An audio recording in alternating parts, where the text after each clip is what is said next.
चलो हम स्टार्ट करते हैं ज्योग्राफी।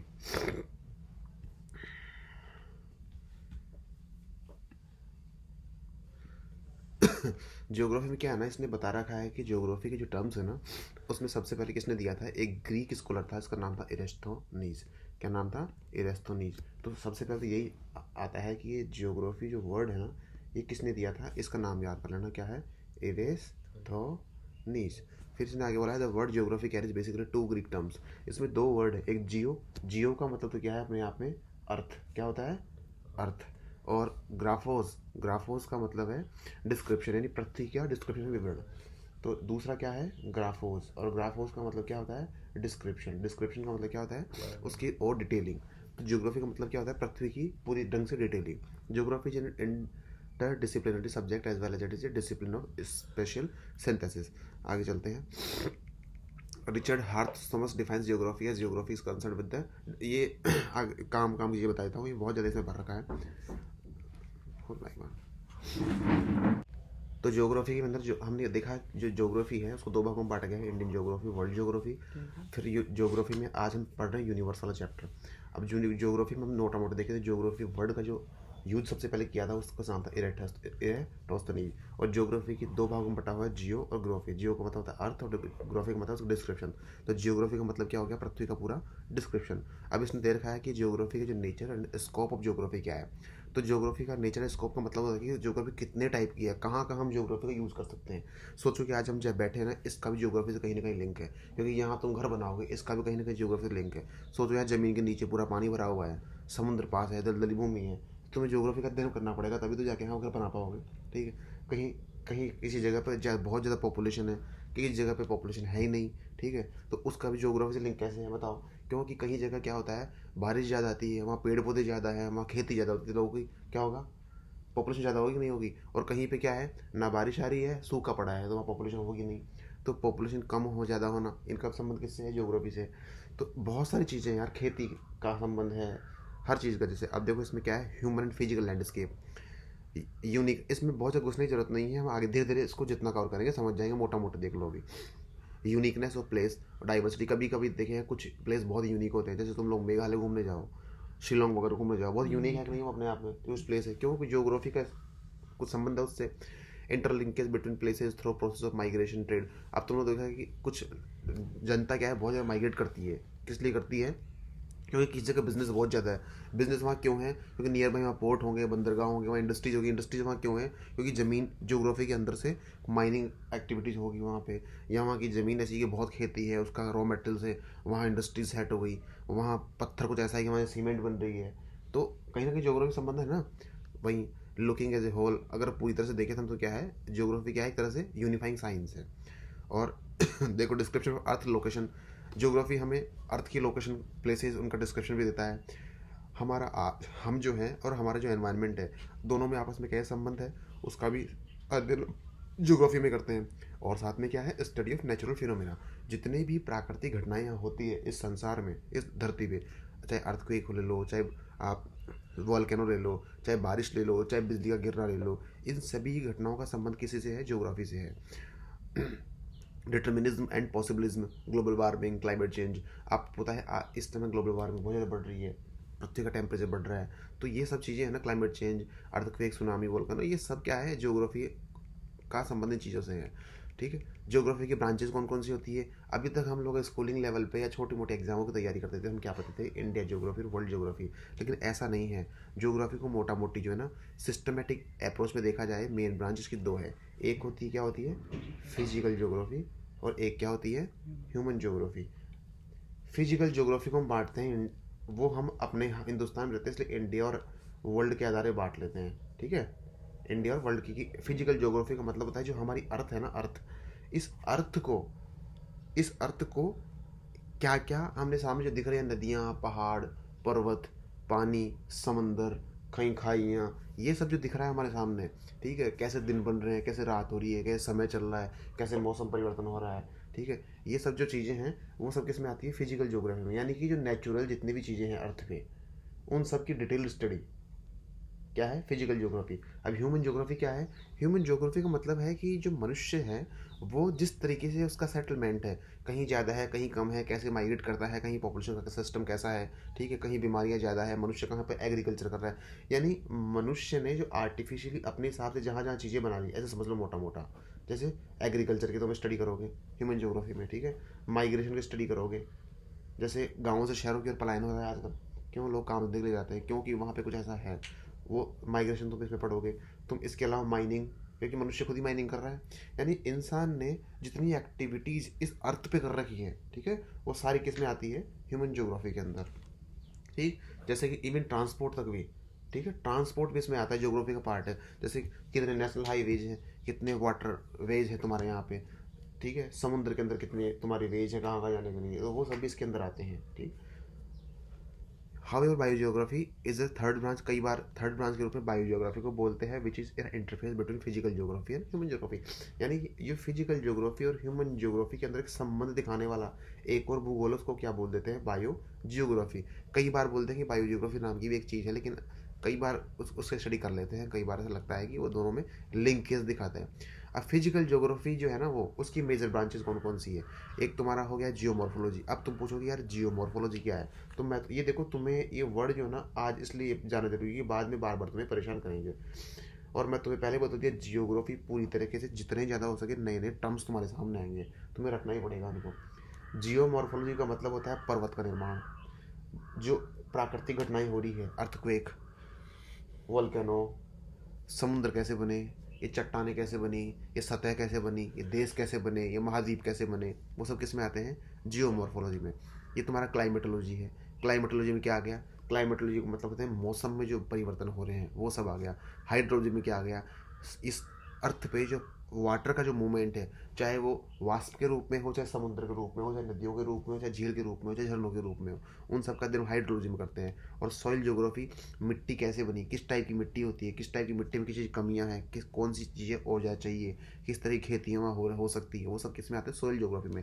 तो मोटा मोटी फिजिकल ज्योग्राफी में चार पाँच जो बांट लिए, जियोमॉर्फोलॉजी, क्लाइमेटोलॉजी, हाइड्रोलॉजी और सोशल ज्योग्राफी। अब सोइल ज्योग्राफी, अब इनको पढ़ना भी हमें डिटेल में पड़ेगा। हमें जियोमॉर्फोलॉजी पढ़ना है, क्लाइमेटोलॉजी पढ़ना है, हाइड्रोलॉजी पढ़ना है, सोइल ज्योग्राफी पढ़ना है। मोटा मोटा हम क्या बोल देते हैं, हम वर्ल्ड ज्योग्राफी पढ़ रहे हैं, लेकिन थोड़ा और डीप पे जाके देखो कि ये सब फिजिकल ज्योग्राफी के पार्ट है। ठीक है, मेजर और ह्यूमन ज्योग्राफी में ब्रांचेस कौन कौन सी है, सोशल, कल्चरल ज्योग्राफी। क्यों, अभी इंसान कहीं रह रहा है तो उसकी कल्चर कैसी कैसी है। अब सोचो, अगर तुम हिमाचल में किसी पहाड़ी एरिया में रह रहे हो, तो वहाँ ज़्यादा ठंड पड़ती है, तो उस ठंडे के हिसाब से तुम्हें कपड़े वैसे ही पहनने पड़ते हैं, वहाँ कल्चर भी ऐसे डेवलप करनी पड़ेगी। तो कहीं ना कहीं हमारी कल्चर, हमारी वेशभूषा, हमें खाना भी वैसा खाना पड़ेगा। तो ज्योग्राफी फर्क पड़ा कि नहीं पड़ा, पड़ा ना। तो कहीं ना कहीं ये ह्यूमन ज्योग्राफी की एक्टिविटीज़ है, सोशल और कल्चरल ज्योग्राफी। दूसरा है हमारा पॉपुलेशन, कहीं पे पॉपुलेशन ज़्यादा है कम है तो वो हम पढ़ेंगे। सेटलमेंट, यानी कहीं इंसानी बस्तियाँ छोटी है, कहीं बहुत ज़्यादा है, कहीं सघन है, कहीं विरल है, कहीं ज़्यादा डेंस है। हिस्टोरिकल ज्योग्राफी, कहीं पे इंसान जो रह रहा है वहाँ पे उसका इतिहास उठा के आज तक भी हम देखेंगे, जैसे पाकिस्तान का सिंधु प्रांत है, वहाँ का भी सिंधु सभ्यता हुआ करती थी, ठीक है, तो वहाँ से लेके आज तक हम देखेंगे। बिहार मगध से निकला है, तो मगध में पहले कहाँ लोहे का मिला, फिर वहाँ हाथी थे, जंगल काटे गए, फिर कैसे धीरे धीरे मगध का आज क्या हो गया, क्या हो गया, बिहार का बिहार हो गया, और वहाँ क्या बस गया, आज दूसरा एक नया राज्य बन गया। ठीक है, फिर तुम्हारा आता है इसके अंदर हिस्टोरिकल जो पॉलिटिकल ज्योग्राफी और इकोनॉमिक जो कैसे जो है धीरे धीरे देश बने, राज्य बने। और इकोनॉमिक ज्योग्राफी, यानी इकोनॉमिक ज्योग्राफी का मतलब होता है कि हम लोग धरती के अंदर से जो माइनिंग्स निकाल के कैसे उनको सेल करके चीज़ें कमाते हैं जो हमारे लिए अर्निंग लेके आती है। जैसे माइनिंग एक्टिविटीज़ में तुम सोना निकालो, चांदी निकालो, कोयला निकालो, स्टील बनाओ, अभ्रक लगाओ, प्लांट लगाओ, ये सब होता है ना, तो इकोनॉमिक एक्टिविटीज में आती है। तो मोटा मोटा समझ गए दोनों में फ़र्क। अब बायो जियोग्राफी, इन दोनों का लिंक है, तो उसमें प्लांट जियोग्राफी यानी पेड़ पौधे कैसे, जीव जियोग्राफी जो जीव जंतु वगैरह हैं उनका इकोलॉजी क्या है, इकोसिस्टम क्या है, एनवायरनमेंट जियोग्राफी, ये हम पढ़ेंगे सीधे सारी। ठीक है, आगे आते हैं। Methods and techniques include cartography. Cartography मतलब क्या होता है, नक्शा, जो मैपिंग हम करते हैं ना, मैपिंग, उसको बनाने की कला क्या कहलाती है, कार्टोग्राफी। यानी ठीक है, तो कौन कौन सी टेक्निक्स है कार्टोग्राफी के लिए, और क्वांटिटेटिव टेक्निक्स कौन कौन सी है, स्टैटिस्टिकल टेक्निक्स कौन कौन सी है, तो वो सब भी मेथड्स हम इसके अंदर सीखेंगे। ठीक है, और जैसे कि हम लोग, तुम्हें पता है रिमोट सेंसिंग, हमें अब ये कार्टोग्राफी यानी मैपिंग करने के लिए तुम्हें रिमोट सेंसिंग का नॉलेज होना चाहिए। रिमोट सेंसिंग समझ रहे हो, यानी यहाँ बैठ के तुम्हें अर्थ में अमेरिका से लेके कनाडा के बीच की दूरी मापनी है। तो एक रिमोट सेंसिंग जैसी चीज़ों की, रिमोट यानी यहाँ बैठ के दूरी से हम सेंस कर ली कि वहाँ इतनी दूरी है, तो उसके लिए बहुत सारी चीज़ें होती है। जैसे तुम्हारे पास GIS होना चाहिए, ठीक है, GPS, आजकल GPS चलता है। अब देखो, अब तुम्हारा फ़ोन है, ये पूरे जियोग्राफी पे काम कर रहा है। ये तुम्हें पता है, इसको तुम कहीं भी ले जाओ, अगर तुम्हारी लोकेशन ऑन है तो तुम धरती पे किसी भी कोने जाकर पटक दो, तुम्हें अगर नेटवर्क आ रहा है तो पता लग जाएगा तुम्हारा फ़ोन कौन सी लोकेशन पे है। ठीक है, क्योंकि कहीं ना कहीं जियोग्राफी के द्वारा दिया हुआ एक GPS सिस्टम इसमें काम कर रहा है। और उसका फुल फॉर्म भी क्या है, GPS का फुल फॉर्म क्या है, ग्लोबल पोजिशनिंग सिस्टम। ठीक है, और GIS क्या है, ग्लोबल इंडिकेशन सिस्टम। पहले GIS चलता था, उसको अपडेट कर दिया, कर दिया अभी GPS कर दिया गया। समझ में आया। आगे हम चलते हैं इवोल्यूशन ऑफ अर्थ। अब ये हमने मोटा मोटी अभी तक इतना पढ़ा है, ये सब चीज़ें कैसे चलती है। अब हम देख रहे हैं कि पृथ्वी जो है ना हमारी अर्थ, उसका इवोल्यूशन कैसे है, उसका विकास कैसे हुआ। तो अर्थ का अगर हम इवोल्यूशन देखें, देखो कोई भी अगर तुम अगर चैप्टर पढ़ रहे हो टॉपिक, तो पहले खुद सोचोगी ऐसे क्या, पृथ्वी या हमारे सामने अर्थ दिख रही है, तो इस ब्रह्मांड के अंदर पृथ्वी जैसे कितने ग्रह होंगे, होंगे कि नहीं, कितने तारे होंगे, पृथ्वी एक तारा है सुना है, तो यार इसका निर्माण कैसे होगा, सोचने वाली बात है। नहीं, आज तक हमने सोचा इस बारे में, नहीं सोचा। क्यों नहीं सोचा, हमने कभी ये नहीं सोचा कि यार ये भी सोचना पड़ेगा। आज हम ज्योग्राफी पढ़ रहे तो हमारे सामने पता लगा है चीज़ें। अब इसका हम लोग सिर्फ हाइपोथेसिस कर सकते हैं। क्या कर सकते हैं, हाइपोथेसिस। अभी हाइपोथेसिस क्या बला आ गई भाई, एक था हाइपो का मतलब क्या होता है, कल्पना, और थेसिस का मतलब क्या होता है, सिद्धांत। ठीक है, यानी तुमने कल यहाँ बैठे बैठे कल्पना कर ली, यहाँ बैठ के सोच रहे हो, शायद तुम्हें कुछ सबूत नहीं मिले बस इसके लिए। ठीक है, तुमने हाइपोथेसिस दे दी। तो हाइपोथेसिस का मतलब होता है ऐसे सिद्धांत जो तुम्हारी कल्पनाओं के साथ हैं। तो कुछ लोगों ने सैकड़ों, मतलब डजन यानी दर्जनों ऐसे हाइपोथेसिस दे रखी है कि पृथ्वी का निर्माण ऐसे ऐसे हुआ होगा, चंद्रमा का निर्माण ऐसे ऐसे हुआ होगा, तारे ऐसे ऐसे बने होंगे। एग्जैक्ट नहीं है, उसके लिए कोई एविडेंस नहीं मिले। तो हाइपोथेसिस में सबसे बड़ी बात है तो एविडेंस की कमी होती है। ठीक है, क्या कमी होती है, एविडेंस की कमी होती है। तो there are dozens of hypothesis proposed regarding the origin of the earth by different philosophers. बहुत सारे फिलोसोफर्स ने दर्जनों हाइपोथेसिस दी है कि पृथ्वी का उत्पत्ति कैसी है, ओरिजिन कैसे हुआ पृथ्वी का। ठीक है, ओरिजिन का मतलब क्या होता है, उत्पत्ति, पृथ्वी की उत्पत्ति कैसी हुई। हाइपोथेसिस का मतलब क्या है, कल्पनावादी सिद्धांत।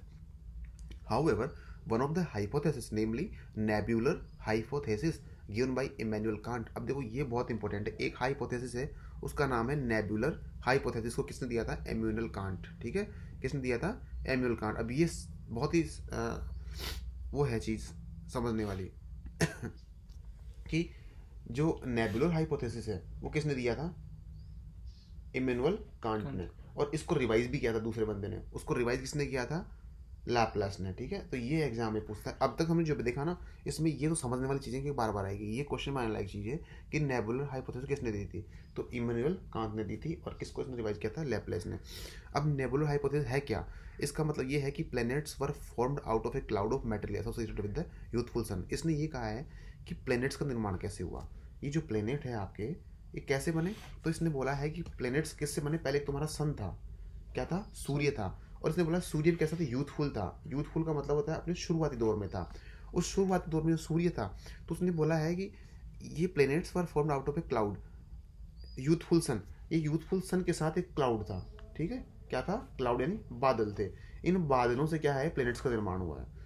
इसने बोला है नेबुलर हाइपोथेसिस ने, the planets were formed out of a cloud material associated with the youthful sun. अब ये क्लाउड्स पे कौन सा मटेरियल था, इसमें कहीं ना कहीं सन से टूट के आया हुआ मटेरियल था। जैसे आज जो बादल तुम्हें दिख रहे हैं ना बाहर, कौन से हैं, बारिश के बादल। वैसे ऊपर ब्रह्मांड में बारिश के बादल नहीं घूमते, क्योंकि वहाँ तो वायुमंडल नहीं है, वहाँ तो पानी नहीं है। बादल सिर्फ बारिश के नहीं होते, क्योंकि हमें वही दिखते, हमें वही लगता है। लेकिन अगर ब्रह्मांड में बाहर जाएंगे ना, तो वहाँ पे धूल के कणों के बादल मिलेंगे। ठीक है, कोई ग्रह टूट गया, उसके टुकड़ों से मिलके भी वो आपस में क्या है, ग्रेविटी की वजह से चिपक जाते हैं, उनके बादल भी घूमते रहते हैं। और वो परमानेंट चिपक जाएंगे और धीरे धीरे घूमते घूमते वो गोल हो जाएंगे। और वो हो सकता है कि बहुत बड़ी साइज़ के भी हो सकते हैं, और बड़ी साइज़ के हो सकते, धीरे धीरे वो क्या है, गोल घूमते घूमते बिल्कुल गोल हो जाएंगे। और उनमें इंसान के कहीं ना कहीं आवाज़ की ऐसी कोई प्राकृतिक घटना बना दी कि वहाँ इंसान भी रहने लग जाएगा। तो वैसे कहीं ना कहीं पृथ्वी बनी होगी। तो ये इसका कहना है। तो इसने एक बिग बैंग थ्योरी दी है। ठीक है, बिग बैंग थ्योरी है, ये तो कुछ करके दिया। हाँ, ये बिग बैंग थ्योरी। अब ये नेबुलर हाइपोथेसिस था। अब देखो मैंने बताया हाइपोथेसिस कल्पना होती है, एक होती है थ्योरी, एक तो क्या होती है, हाइपोथेसिस। हाइपोथेसिस में सिर्फ तुम्हारी कोरी कल्पना होती है। इसने कोरी कल्पना कर दी लैपलेस ने और इमैनुअल कांट ने कि हाँ ऐसे यूथफुल सन था, उसके कुछ टुकड़े निकल के साइड में एक बादल बना, और उस बादल के बाद से क्या बना, पृथ्वी बनी। और इसके लिए कोई एविडेंस नहीं दिया, क्योंकि जहाँ हाइपोथेसिस आ गया एविडेंस नहीं है। लेकिन जहाँ थ्योरी आ गई ना, वहाँ तुम्हें उसके क्या मिलेंगे, उस बंदे को जिसने भी थ्योरी दी है वो पहले ही बोल देगा कि मेरा हाइपोथेसिस है या फिर थ्योरी है। इस बंदे ने थ्योरी दी है ना, उसके साथ क्या देगा, ये एविडेंस देगा। अब इसने जो थ्योरी कौन सी दी है, बिग बैंग। ठीक है, सबसे पहले हाइपोथेसिस आया, नेबुलर हाइपोथेसिस, उसके बाद थ्योरी आई बिग बैंग। अभी बिग बैंग थ्योरी दिया, उसने एविडेंस दिया होगा। तो सबसे पहले तो ये देखो कि बिग बैंग थ्योरी किसने दी है। तो इसका नाम क्या था, Edwin Hubble. Big bang theory किसने दी है, एडविन हबल ने। ठीक है, किसने दी है भाई, एडविन हबल ने, एडविन हबल। अब बिग बैंग थ्योरी में एक तो सबसे इंपॉर्टेंट चीज़ है कि ये बिग बैंग थ्योरी है ना, बहुत क्या है, आज के टाइम पे सबसे मॉडर्न थ्योरी यही मानी जाती है पृथ्वी और इस ब्रह्मांड की उत्पत्ति के लिए, और सबसे मोस्ट एक्सेप्टेड थ्योरी भी यही है, क्योंकि थ्योरी है तो एविडेंस, उसने सबूत दिए हैं ये बनी कैसे है। ठीक है, तो Edwin Hubble was the first one who provided evidence that the universe is expanding. Edwin Hubble ने सबसे पहले ये बोला था, और देखो प्रोवाइड एविडेंस, हमने बताया ना थ्योरी के साथ क्या आएंगे आपके, एविडेंस आएंगे। उसने एविडेंस दिए कि अब क्या है, ये जो हमारा यूनिवर्स है, हमारा जो ब्रह्मांड, ये कंटिन्यू क्या है, फैल रहा है। और it is believed that the event of big bang took place about 13.7 billion years एगो फ्रॉम नाउ। और उसने साथ में ये भी बताया कि ये जो हमारा यूनिवर्स है, ये एक बिग बैंग की घटना से हुआ, और बिग बैंग की घटना कब हुई थी, आज से 13.7 बिलियन ईयर्स एगो। अब तुम ताजुब करोगे जान के, यूपीएससी ने यही क्वेश्चन पूछ लिया था एक बार, क्या ये घटना हुई कब थी, यही क्वेश्चन पूछ लिया। एडविन हबल का नाम तो बहुत और पूछा है, एडविन हबल का पूछ लिया, पर ये क्वेश्चन पूछ लिया था कि घटना कब हुई थी। ठीक है, तो ये तुम्हें जानना जरूरी है। आगे चलते हैं। अब देखो बिग बैंग थ्योरी के लिए इसने एविडेंस दिया, तो इसने ये देखो, ये फोटो देखो सामने, इसने फोटो दिया है। इस पहले हम आगे बाद में पढ़ेंगे, इस फोटो को मोटा मोटे समझो।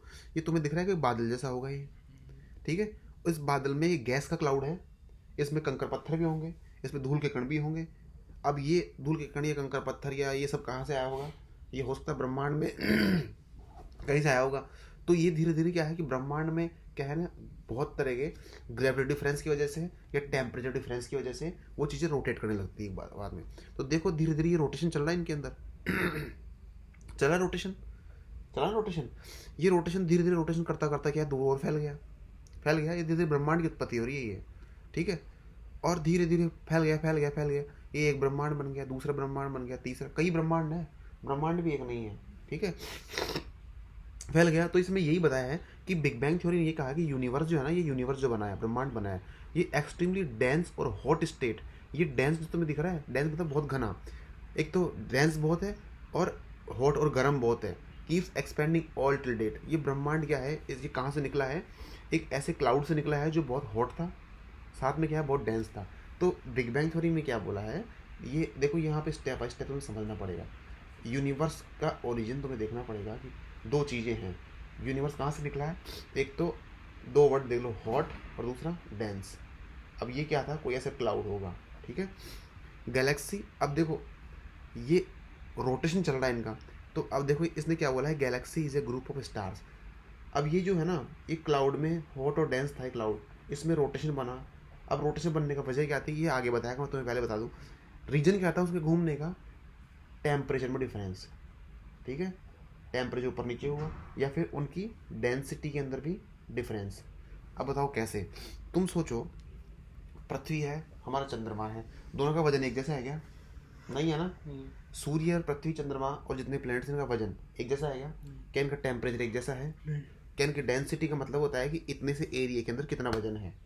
इस मोबाइल की डेंसिटी, इस मोबाइल की डेंसिटी डिफरेंस, अगर दोनों की डेंसिटी सेम होगी ना, तो इनका वेट अलग समान रहेगा। डेंसिटी मतलब इतने एरिया के अंदर कितने पार्टिकल्स और कितना वजन है। ठीक है, तो वो होता है डेंसिटी। तो डेंसिटी में डिफरेंस भी सब में अलग अलग है। जब ग्रेविटी वाला काम कर रही है, तो चुंबक हम आसपास लेते हैं, और उन चुंबकों के अंदर क्या होता है ना, थोड़ा सा डिफरेंस होने की वजह से वो आपस में क्या करती है, चिपक जाती है, तुरंत चिपक जाती है ना। नॉर्थ और साउथ को तुम लाते हो तो डायरेक्शन का डिफरेंस होगा, चिपक जाएगी। सेम कंडीशन यहाँ लागू होती है कि कहीं ना कहीं उनमें मैग्नेटिज्म भी रहता है, कहीं ना कहीं उनमें टेम्परेचर का डिफरेंस भी रहता है, कहीं ना कहीं उनके अंदर क्या है, डेंसिटी का डिफरेंस भी रहता है। तो वो क्या है, वो क्लाउड उस जमाने में वो रोटेशन करना चालू कर दिया, और रोटेशन करते करते उसने क्या है, यूनिवर्स बनाया, उसके बाद में गैलेक्सी बनाया। अब तुम बोलोगे कि ये गैलेक्सी क्या लफड़ा है, तो गैलेक्सी क्या लफड़ा है, गैलेक्सी जो स्टार्स का ग्रुप है ना, स्टार्स का जो ग्रुप, उनको क्या बोलते हैं, गैलेक्सी बोलते हैं। तो इसने ये बोला, Galaxy is group of stars, Galaxy is normally spread over vast distance, बहुत ही दूरी में फैली हुई रहती है। ये नहीं कि स्टार्स का ग्रुप है तो एक तारा यहाँ आ गया, 500 मीटर तो दूसरा तारा है, 100 मीटर तो दूसरा तारा है, ऐसा नहीं, कई सैकड़ों लाखों करोड़ों किलोमीटर दूर भी हो सकते हैं वो। तो which are measured in thousands of light years, और उस दूरी को, इन दूरी को किस में मापते हैं? लाइट ईयर्स में। तो अब एग्जाम में तुम्हारा ये भी आ सकता है कि लाइट ईयर्स क्या होता है। लाइट ईयर्स क्या होता है भाई? लाइट ईयर्स जो ब्रह्मांड के अंदर दो तारों की या दो प्लेनेट्स की या इन दो पिंड के बीच की दूरी को मापने के लिए क्या उपयोग किया जाता है? लाइट ईयर्स का उपयोग किया जाता है। Galaxy starts to form by the accumulation of hydrogen gas in the form of very large cloud called nebula. अब आई समझ में, देखो ये आगे इसने बताया कि ये है नेबुला। ये क्या है? नेबुला। और ये नेबुला गैस, ये नेबुला किससे बना है?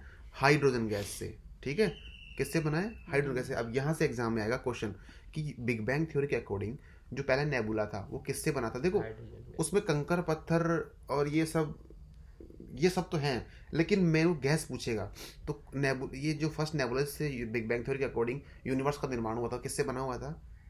हाइड्रोजन गैस से। ठीक है, आगे। और नेबुला, अभी बार बार तुम्हें नेबुला वर्ड यूज करेगा। नेबुला का मतलब क्या होता है? क्लाउड। ठीक है, नेबुला क्या होता है? क्लाउड। तो इसने थोड़ा जियोग्राफिकल और साइंटिफिक वर्ड यूज किया है, nebula. 1 light year is the distance travelled by the light in 1 year.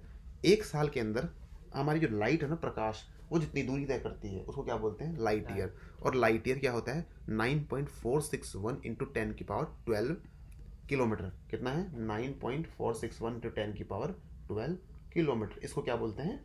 Light year. आगे चलो। Light travels at a speed of 3 lakh kilometre पर सेकंड। लाइट की स्पीड क्या है? तुम्हारी गाड़ी की स्पीड क्या होती है? 20 किलोमीटर प्रति घंटा होती है। एक घंटे में तुम 20 किलोमीटर चलोगे। लाइट तो एक सेकंड के अंदर 3 लाख किलोमीटर चल जाती है, यानी कि पृथ्वी के तो पता नहीं कितने चक्कर लगा लेगी। ठीक है, हमारी भारत की ऊपर से दक्षिण में लंबाई कितनी है? 3214 है ना।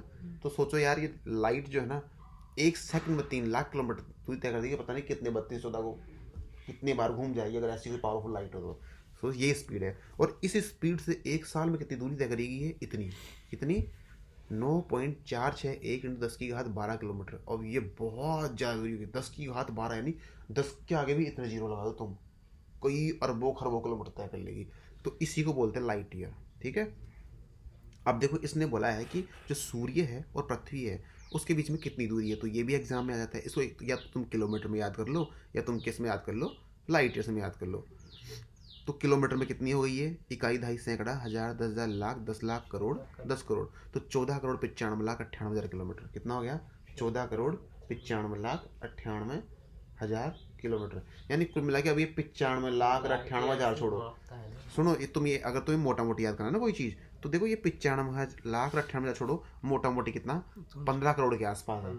15 करोड़ किलोमीटर की दूरी है। किसके बीच में? सन और अर्थ के बीच में। और लाइट ईयर्स की बात करें तो 8.311 मिनट है। इसका मतलब है कि इतने मिनट में सूर्य की किरण पृथ्वी पर पहुंचती है। तो यार सोचो कि लाइट जो है ना, उसकी ट्रैवलिंग स्पीड है एक सेकंड में 3 लाख किलोमीटर, फिर भी हमारे यहाँ आने में लगभग 8 मिनट लगती है। कितने दूर है? 15 करोड़ किलोमीटर। समझ गए मोटा मोटी? ये है। अब ये तो हमने मोटा मोटी वो देख ली। अब देखते हैं मिल्की वे क्या लफड़ा है। मिल्की वे, ये इतना ही आता है एग्जाम में, जितना भी आता है इससे बाहर नहीं आएगा एग्जाम। हमारे जिस लेवल के एग्जाम है उनमें इससे बाहर चीज़ें नहीं आती है। मिल्की वे, हम वर्ड से पता लग रहा है मिल्की का मतलब क्या होता है? दूध। ठीक है, मिल्क का मतलब क्या होता है? दूध। और वे मतलब रास्ता, यानी ऐसा दुग्ध मेखला। मेखला का मतलब होता है रास्ता। ये दुग्ध मेखला इसको हिंदी में बोलते हैं। तो इसने बोला है कि हमारा जो सोलर सिस्टम है ना, सोलर सिस्टम क्या होता है? सोलर का मतलब क्या होता है? सूर्य। हर सूर्य ने अपना एक सिस्टम बना रखा कि मेरे चारों तरफ इतने तो ग्रह चक्कर लगाएंगे, इतनी पृथ्वियाँ रहेगी, इतने उपग्रह रहेंगे, और उनकी ये स्पीड रहेगी, और मेरी ग्रेविटी पे कैसे डिपेंड करेंगे, मेरा टेम्परेचर कहाँ कहाँ तक पहुँचेगा, कहाँ कितना टेम्परेचर रहेगा, कहाँ कितना नहीं रहेगा, कहाँ कौन सी गैस है। तो उस पूरे सिस्टम के अंदर सबसे इंपॉर्टेंट कौन है? सन। कौन है भाई? सन, सूर्य। तो उस सूर्य के द्वारा जो बनाया गया सिस्टम को क्या बोलते हैं? Solar system. ठीक है, अब ये जो सोलर सिस्टम है इसके अंदर हमारी पृथ्वी भी है। ठीक, उसमें मंगल ग्रह भी है, उसमें बुध ग्रह भी है, उसमें शुक्र, शनि, अरुण, वरुण भी है। ऐसे करके कुल मिला के 8 ग्रह हैं। तो जो हमारा ये सोलर, और हमारा सोलर सिस्टम में जो 8 ग्रह हैं उनका प्रिंसिपल कौन है? हमारा सूर्य। क्या है? हमारा सूर्य। तो ये जो हमारा वाला सोलर सिस्टम है, ठीक है, ये हमारा वाला जो सोलर सिस्टम है, इसमें क्या है? इसको किसी ने कुछ नाम दिया होगा। उसका नाम क्या है? मिल्की वे। इसने यही बोला है ओवर ओवर सोलर सिस्टम, हमारा सोलर सिस्टम का नाम नहीं, सॉरी, मिल्की वे। ये मिल्की वे एक्चुअली गैलेक्सी का नाम है। क्या नाम है? गैलेक्सी का एक ग्रुप है तारों का, उसका नाम है मिल्की वे। तो उसका पार्ट है हमारा सोलर सिस्टम, ठीक है ना। यानी एक सोलर सिस्टम है, एक दूसरा सोलर सिस्टम है, तीसरा सोलर सिस्टम है, यानी कई सारे जो तारे हैं ना उनका एक ग्रुप है, उसको क्या बोलते हैं? मिल्की वे। और उस मिल्की वे में कहीं ना कहीं हमारा सोलर सिस्टम है। तो एग्जाम मान लो ये आ गया कि पहली बात तो ये मिल्की वे क्या है। तो मिल्की वे क्या है? गैलेक्सी है। क्या है? क्या है मिल्की वे? Lobster. मिल्की वे क्या है? गैलेक्सी है। गैलेक्सी क्या होता है? तारों का ग्रुप, स्टार का ग्रुप होता है। क्या होता है मिल्की वे? तारों का ग्रुप। हाँ, गैलेक्सी तारों ग्रुप होता है, और एक गैलेक्सी को नाम दे रखा मिल्की वे, और इसी मिल्की वे का पार्ट क्या है? हमारा सोलर सिस्टम, ठीक है। गैलेक्सी क्या होता है? तारों का ग्रुप, उसी तारों का ग्रुप जो है उसका किसी का तारों ग्रुप का नाम है मिल्की वे, उसी में कहीं ना कहीं हमारा सोलर सिस्टम भी है, ठीक है। तो over solar system part of milky way Galaxy consist of 8 planets. हमारे किस सोलर सिस्टम में कितने पार्ट हैं? 8 प्लैनेट्स हैं, एक सूर्य है, 63 मून्स हैं, और millions of smaller bodies like asteroids and comets and huge quantity of dust particles and gases. तो हमारा जो सोलर सिस्टम है ना, इसमें क्या हो गए? 8 तो क्या हो गए तुम्हारे? प्लैनेट्स हो गए, 63 क्या हो गए? मून्स हो गए, कई बहुत छोटे छोटे स्मॉलर बॉडी, जैसे इसमें एस्टेरॉइड्स भी है। अब तो ये बाद में पता लगा है कि एस्टेरॉइड क्या होता है, शुद्ध ग्रह बोलते हैं। कॉमेट्स, नेबुला से बना है। हाँ, ये वहीं से निकल के आ रही चीज़ें हैं ये। अब ये कॉमेट्स क्या होते हैं, ठीक है, तो वो सब हम लोग आगे देखते हैं। नेबुला तोड़ कैसे है? नेबुला बिग बैंग, बिग का मतलब होता है, बैंग का मतलब होता है टूटना। एक बहुत बड़े धमाके के साथ उसके अंदर एक विस्फोट हुआ था, और उसी को लेकर के ना, अब ये टूटा कैसे, इसको लेकर के वैज्ञानिक आज भी प्रयोग करते रहते हैं। एक थोड़े दिनों पहले हाइड्रोकोलाइड नाम से एक स्विट्जरलैंड की सीमा पे एक बहुत बड़ा प्रयोग किया गया था। वहाँ पे सुरंग खोद के एक लार्ज हेड्रॉन कोलाइडर, LHC, पता है क्या इस चीज़ का? लार्ज हेड्रॉन कोलाइडर करके वो बनाया गया था, किया गया था। ये देखना, ध्यान रखना, ये LHC बहुत इंपॉर्टेंट है। एक प्रयोग किया गया था LHC करके, लार्ज हेड्रॉन कोलाइडर, स्विट्जरलैंड की बॉर्डर पे बहुत गहरी सुरंग खोदी गई, और वहाँ पे ये देखा गया है कि यार नेबुला टूटा कैसे था। तो टूटने का कारण क्या था, वो निकल के सामने आया। दो प्रकाश की तरंगों को टकराया गया, टकराने से उनमें हुआ बहुत भयंकर ब्लास्ट, और उस ब्लास्ट से निकल के एक नई प्रकाश की तरंग निकल के आई, ठीक है। उसको बोलते हैं आइसो बोसोन पार्टिकल। क्या बोलते हैं? सॉरी, बोसोन आइंस्टीन, यानी हमारा एक बहुत बड़ा वैज्ञानिक था इंडिया का, ठीक है, उसका नाम था बोस, सुभाष चंद्र बोस नहीं, बोस था, और अल्बर्ट आइंस्टीन, इन दोनों ने मिलके इस पार्टिकल की खोज करी थी, और यही पार्टिकल जिम्मेदार था उस ब्लास्ट के लिए, बिग बैंग के लिए, ठीक है। आगे चलते हैं। तो हमारे जो प्लैनेट्स हैं ना of milky way were from about 4.6 billion year ago. अब देखो ये एग्जाम में आ गया क्वेश्चन, मान लो, तो क्या करोगे तुम भाई? ये पूछ लेगा कि प्लैनेट्स जो हैं हमारे मिल्की वे के, मतलब हमारे प्लैनेट्स, ये जो सूर्य के आसपास घूम रहे हैं, ये कब बने थे? 4.6 बिलियन ईयर्स एगो। तुम्हें पूछ ले कि ये बिग बैंग वाली घटना कब हुई थी? 13.1 बिलियन ईयर्स एगो। अब बाद में यही पूछेगा पृथ्वी का निर्माण कब हुआ था, हमारे मून का निर्माण कब हुआ था। तो 2 4 5 ही, ज़्यादा नहीं है, इनको रट लेना तुम लोग, ठीक है। अब इसने बोला कि जो प्लैनेट्स हैं, अब देखो प्लैनेट्स क्या होते हैं, ये PLANETS, प्लैनेट्स को हिंदी में क्या बोलते हैं? ग्रह, ठीक है। और अब देखो प्लैनेट्स में क्या क्या है। ये सूर्य हो गया, सूर्य के पास है तुम्हारा मरकरी, वीनस, अर्थ और मार्स। मैं तुम्हें एक शॉर्ट ट्रिक बताता हूँ, MVEM, फिर J, फिर सन, MVEM J सन, इतना याद कर लो। ये 2 टुकड़ों में बटा हुआ है, MVEM इधर है, J सन उधर है। ये तुम्हारा सूर्य है, ये क्या है तुम्हारा? सन। तो सन के आसपास सबसे पहले क्या आ गया? M यानी मरकरी, फिर क्या आ गया दूसरे नंबर पे? वीनस, फिर क्या आ गया? अर्थ, और फिर क्या आ गया? मार्स। क्या आ गया? मार्स। ये इनर प्लेनेट, यानी सूर्य के अंदर के, सूर्य के, ये जो है ना यहाँ पे एस्टेरॉयड बेल्ट है एक, तो एस्टेरॉयड बेल्ट के अंदर की तरफ है, ठीक है। और ये सारे के सारे जो प्लैनेट्स हैं ना, ये क्या है? पृथ्वी की तरह के पदार्थों से बने हुए हैं, कंकर, पत्थर, रॉक्स, मिट्टी, सॉइल, उनसे बने हुए हैं। तो इसलिए इनको क्या बोलते हैं? इनको जोवियन भी बोलते हैं, जोवियन ही बोलते हैं ना, आगे आएगा, सॉरी टेरेस्ट्रियल, क्या बोलते हैं? टेरेस्ट्रियल, टेरेस्ट्रियल का मतलब होता है ये सब, ये हमारे टेरेस्ट्रियल ये है, ये पत्थर वत्थर जितने भी टेरेस्ट्रियल बोलते हैं। तो ये MVEM को क्या बोलते हैं? MVEM कौन कौन से हो गए? सबसे पहले मरकरी, फिर कौन सा हो गया? वीनस, ई क्या हो गया? अर्थ, एम क्या हो गया? मार्स। तो MVM। अब बाहर वाले कौन कौन से हो गए? जुपिटर, फिर क्या हो गया? सैटर्न, फिर क्या हो गया? यूरेनस, फिर क्या हो गया? नेपच्यून। ठीक है, तो ये बाहर वाले 4 हैं, ये पूरे गैसों से बने हुए हैं। इनमें वो तुम्हारा पत्थर वत्थर ये पृथ्वी जैसी संरचनाएं उनके नहीं है, तो इसलिए इनको क्या बोलते हैं? गैसों से बने, इसलिए इनको क्या बोलते हैं? Jovian planet. ठीक है, ये अब ये जो तुम यहाँ ध्यान से देखो, ये जो MVEM में जो लास्ट में मार्स आया और जे सन में पहले जुपिटर आया, इनके बीच में एक बेल्ट घूम रही है। क्या है? एक बेल्ट है। उस बेल्ट को क्या बोलते हैं? Asteroid belt. क्या बोलते हैं? एस्टेरॉयड बेल्ट, यानी कि छोटे छोटे प्लैनेट्स के टुकड़ों की एक बेल्ट है, जो टुकड़े इनके चारों घूमते रहते हैं, शुद्ध ग्रह बोलते हैं। अब देखो आगे इसने भी यही चीज़ बताई होगी। द प्लैनेट्स जो है मरकरी, वीनस, अर्थ और मार्स, यानी MVEM बताया था मैं अभी। MVEM are called the inner planets, वो क्या बोलते हैं? इनर प्लैनेट्स बोलते हैं, आंतरिक ग्रह बोलते हैं। As the lie between the sun and the belt of asteroid, क्योंकि ये सन और जो एस्टेरॉयड बेल्ट है ना, इसके अंदर स्थित है। ठीक है, आगे चलो। एंड रेस्ट 4 प्लैनेट्स, बाकी के बाहर के जो 4 हैं उनको क्या, वो कौन कौन से हैं? जेसन, जुपिटर, सैटर्न, यूरेनस और नेपच्यून।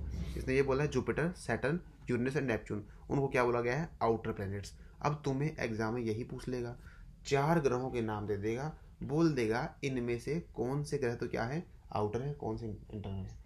मैंने इंटरनल और आउटर के अलावा 2 वर्ड और यूज किए, कौन कौन से? टेरेस्ट्रियल और जोवियन यूज किए ना। टेरेस्ट्रियल तो कौन से हैं? जो अंदर वाले 4 उनको टेरेस्ट्रियल के बोलते हैं, क्योंकि पृथ्वी जैसी संरचनाएं उनकी है। जीवन भले ही नहीं है उन पे, लेकिन पृथ्वी जैसी संरचना है। और बाहरी को जोवियन क्यों बोलते हैं? चारों को क्यों? क्योंकि किससे बने हैं वो? गैस के क्लाउड से बने हुए हैं। अब इसने आगे ही बोलेगा, in addition to this the inner planets are also known as terrestrial planets. ठीक है, यानी इसके अलावा इनर प्लैनेट्स को क्या बोलते हैं? टेरेस्ट्रियल बोलते हैं। मीनिंग अर्थ लाइक, क्योंकि वो क्या है? पृथ्वी जैसे हैं, अर्थ लाइक है। As they are made up of rocks and metals, किससे बने हैं वो? रॉक्स और मेटल से बने हैं। And have relatively high density, इसकी वजह से अब जहाँ रॉक्स है, मेटल्स है, उनकी डेंसिटी क्या होगी? डेंसिटी समझते हो? हाँ, तो जो ग्रह गैस से बने उनकी डेंसिटी कम होगी, तो गैस की घनत्व तो कम रहता है, और इसका क्या रहता है? ज़्यादा रहता है। On the other hand the outer planets are known as Jovian. ठीक है, जोवियन मतलब होता है जुपिटर लाइक। सबसे पहले जे है तो जुपिटर लाइक यानी जोवियन, क्योंकि किससे बने? Gas giant planet. ये 2 टर्म बहुत इंपॉर्टेंट है, टेरेस्ट्रियल और जोवियन, ये तुम अपने दिमाग में सेट कर लेना। आगे चलो। However all the planets are formed in the same period, यानी कि सबके सब प्लैनेट कब बने हैं? 4.6 billion years ago. The terrestrial planets are formed in the closer to the parent star where it was too warm for gases to condense to solid particles. अब देखो इसने क्या बोला, मैं मोटा मोटी वैसे समझाता हूँ। इसने बोला है कि जो टेरेस्ट्रियल जो प्लैनेट बने हैं ना, उसके निर्माण का जो कारण था वो था क्या? वार्म सॉरी, ये बोल रहा है कि जो टेरेस्ट्रियल प्लैनेट्स है और जोवियन प्लैनेट्स है, इनमें एक मोटा मोटा डिफरेंस बताऊँ। टेरेस्ट्रियल प्लैनेट्स का जो टेम्परेचर है ना, वो क्या है? बहुत ज़्यादा हाई है। मतलब ये क्या है? टेरेस्ट्रियल प्लैनेट बहुत ज़्यादा क्या है? वार्म है। क्या है? गर्म है। और जो जोवियन प्लैनेट्स है, इनका टेम्परेचर क्या है? बहुत ज़्यादा कम है, यानी ये क्या है? कोल्ड है, बिल्कुल ठंडे हैं बिल्कुल। तो ये यही बोल रहा है, the terrestrial planets were formed the closer to the parent star, क्योंकि ये पेरेंट स्टार क्या है? सूर्य। सूर्य के नज़दीक है ना चारों, ये रीजन है। It was too warm for gases to condense, सूर्य के नज़दीक है, इसलिए इनके ऊपर जो गैसेज है ना, वो क्या है? वो कंडेंस नहीं हो पाई। ठीक है, कंडेंस टिक नहीं पाई एक जगह, वो इकट्ठा नहीं हो पाई, क्योंकि सूर्य की गर्मी इनके ऊपर पड़ी, तो गैसेज क्या है? हट गई।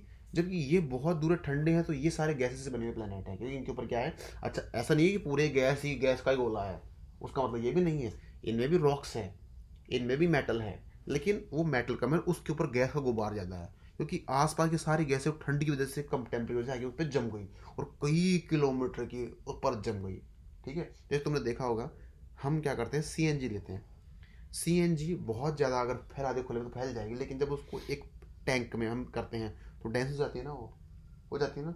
वैसे हमारे रसोई के LPG को हम डेंस कर देते हैं, वैसे ही वो गैसेज जो है ना, उन जो भी प्लैनेट्स के ऊपर जमी हुई है, क्योंकि टेम्परेचर कम है। अब कोई पूछ ले कि टेरेस्ट्रियल प्लैनेट्स पे गैसेज का जमा बड़ा क्यों नहीं है?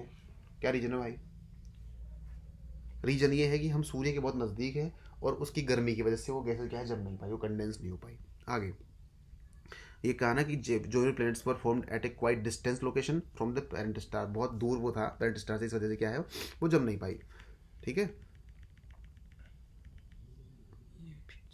आगे the solar winds was most intense near to sun. अब देखो एक वर्ड और निकल के आया, सोलर विंड क्या होती है? सूर्य से निकलने वाली जो हवा है उसको सोलर विंड बोलते हैं। अब वो देख सीधी सी बात है, गर्म बहुत होगी, गर्म बहुत होगी तो सबसे पहले प्रभाव किस पे पड़ेगा उसका? जो सूर्य के नज़दीक वाले चारों ग्रह हैं, मरकरी, वीनस, अर्थ और मार्स, इन पे पड़ेगा। इन पे पड़ेगा तो इन पे ये देखो, ये सूर्य तो इतना ही रह गया, उसके ऊपर सोलर विंड्स निकल के आ रही है ना, ये तो यहाँ पे गैस टिक पाएगी? नहीं टिक पाएगी। तो इसने क्या किया? Blue of lots of gases, उड़ा दिया गैसों को, और किसको उड़ा दिया? डस्ट को उड़ा दिया फ्रॉम द टेरेस्ट्रियल प्लैनेट्स। तो इन चारों के ऊपर ना तो गैस टिक पाई ना डस्ट टिक पाई। However the solar winds were not all that intense to cause similar removal gases from the joint planets. और इन चारों के ऊपर से वो नहीं उड़ा पाई क्योंकि दूर पड़ गए। The moon is the only natural satellite of planets earth. Moon क्या है? Is the only natural satellite of the planet earth. अब इसने ये कहा है कि हमारा जो अर्थ है, वैसे तो देखो अब ये प्लेनेट है ना, ये हर प्लेनेट के चारों तरफ कोई छोटा छोटा कोई ना कोई, सूर्य के चारों तरफ ये प्लेनेट चक्कर लगा रहे हैं। ठीक है, इन प्लेनेट्स के भी चारों तरफ कोई ना कोई चक्कर लगा रहा होगा, इसके भी चक्कर लगा रहा होगा, इसके भी लगा रहा होगा, इसके भी लगा रहा होगा, इसके भी लगा रहा होगा, इसके भी लगा रहा होगा। इन प्लेनेट्स के भी जो चारों तरफ चक्कर लगाता है उसको क्या बोलते हैं? सैटेलाइट। क्या बोलते हैं? सैटेलाइट। और हिंदी में क्या बोलते हैं उसको? उपग्रह। ठीक। और ये सैटेलाइट दो टाइप के होते हैं, एक तो होते हैं नेचुरल और एक क्या होता है? आर्टिफिशियल, यानी मनुष्य ने भेजे हैं। ठीक है, अब जो नेचुरल है यानी पहले से ही, जैसे हमारा अर्थ है, हमारे अर्थ का नेचुरल सैटेलाइट कौन सा है? मून, क्योंकि पृथ्वी के चारों तरफ चक्कर लगा रहा है। आर्टिफिशियल सैटेलाइट हम छोड़ते हैं यहाँ से, पृथ्वी के चारों तरफ चक्कर लगाए। क्यों? क्योंकि पृथ्वी के चारों तरफ चक्कर लगाए तो उसके ऊपर तो बहुत ही हाई डेंसिटी वाले कैमरे लगे होंगे, पृथ्वी की पूरी फोटो खींचते रहते हैं वो घूम घूम के, कि कहीं कोई दिक्कत नहीं है, पता लगे हम यहाँ बैठे हैं और यहाँ से 1000 दूर किलोमीटर समुद्र में सुनामी निकल रहे, यहाँ पहुँचने वाली 2 दिन में, हमें पता ही नहीं है। तो सैटेलाइट फोटो देके बता देगा हम यहाँ से निकल जाएंगे। तो बहुत सारी ऐसी घटनाएं होती है जिनसे बचाते हैं वो। इसके अलावा भी इंटरनेट से नेटवर्क प्रोवाइड करते हैं सैटेलाइट फ़ोन में। ठीक है, तो और चीज़ें होती है, इसलिए नेचुरल सैटेलाइट देते हैं। तो अब इसने पूछा है कि पृथ्वी का एकमात्र नेचुरल सैटेलाइट है, कौन सा है? Moon. The earth has a layered structure and hence from the surface to deeper depths the earth has different zones layered and each of this contains material of different characteristics. इसने कहा है जो पृथ्वी है ना हमारी, तो तुम इस पर मत जाओ, मैं बोल रहा हूँ समझो। पृथ्वी जो हमारी है ना, उसका जो स्ट्रक्चर है वो लेयर्ड है, यानी लेयर में बनी हुई है। जो हमारा ये यहाँ से लेकर तुम अंदर तक जाओगे ना तो उसकी डिफरेंस लेयर्स बनी हुई है। पहले एक लेयर यहाँ बनी होगी, फिर दूसरी लेयर यहाँ बनी होगी।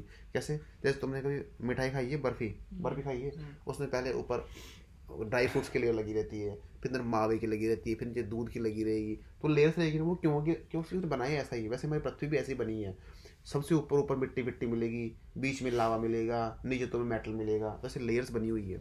ठीक है, और लेयर्स के हिसाब से इनको क्या है, इसको जोन से बांटा गया है। ऊपर वाले को हम क्रस्ट बोल देते हैं, पता है क्या? नीचे वाले को हम क्या बोल देते हैं? मेंटल बोल देते हैं। और लास्ट वाले को क्या बोलते हैं? कोर बोल देते हैं, पता है? जी सर। हाँ, क्रस्ट, मेंटल और कोर बोल देते हैं, क्योंकि इनका क्या है, अलग अलग कैरेक्टर है, इनकी विशेषताएं अलग है। तो the present composition of the earth atmosphere is cheaply contributed by nitrogen and oxygen. इसने कहा है कि जो हमारे अब पृथ्वी के बाहर क्या है ना, ये क्या है? एटमॉस्फेयर किसको बोलते हैं? पृथ्वी के बाहर के वातावरण को।